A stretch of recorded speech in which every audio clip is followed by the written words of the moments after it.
మాతృదేవతాభ్యో నమః, పితృదేవతాభ్యో నమః. శ్రీ విరాట్ పోతులు వీరబ్రహ్మణ్య స్వామిని నమో నమః.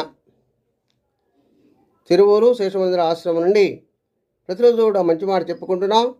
ఈ రోజున ఆత్మజ్ఞానము ముక్తి మార్గం నుండి కొన్ని శ్లోకాలు విశ్లేషణ ఇచ్చుకుందాం. అవి ఏంటంటే, యాజ్య దుఃఖములున సత్తయుమూడును మాయ లక్షణములు మదిదలంప మాయ వదలిపోవ మనుజుడేయుడవును కాళికాంబ హంస కాళికాంబ అని తెలియజేస్తోంది. కలిమాయ వల్ల ప్రతి మనిషిలోనూ కామము, క్రోధము, లోభము, మదము, మాత్సర్యములో కూడుకున్నటువంటి అష్టమదాలు మనిషిలో కలుగుతూ ఉంటాయి.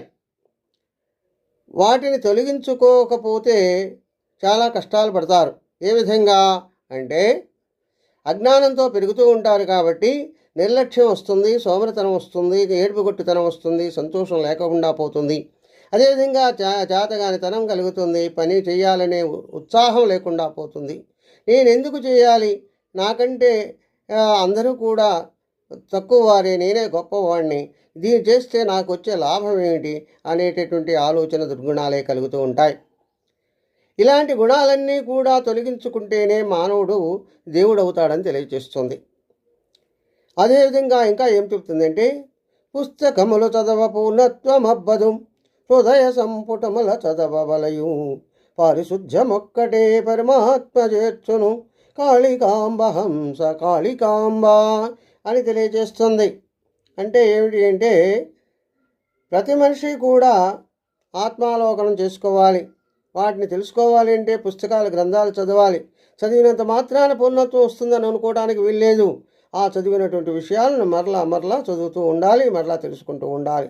ఏ విధంగా అంటే, ఇప్పుడు ఆవులు, ఎద్దులు మొదలగు పశువులన్నీ కూడా మేత మేసి గడ్డి తిని తీరికగా ఉన్న చోట వాటిని మళ్ళా కడుపులో ఉన్నటువంటి తిన్నటువంటి ఆహారాన్ని మళ్ళా తెచ్చుకొని నెమర వేసుకొని నోటికి అనుకూలంగా చేసుకొని వాటిని జీర్ణశక్తిని సంపాదించుకుంటాయి.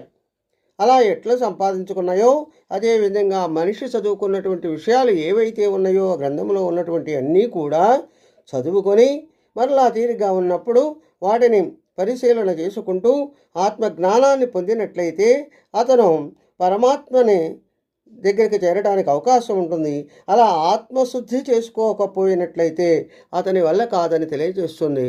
స్వస్తి. సర్వే జనా సుఖినో భవంతు. ఓం శాంతి శాంతి శాంతి.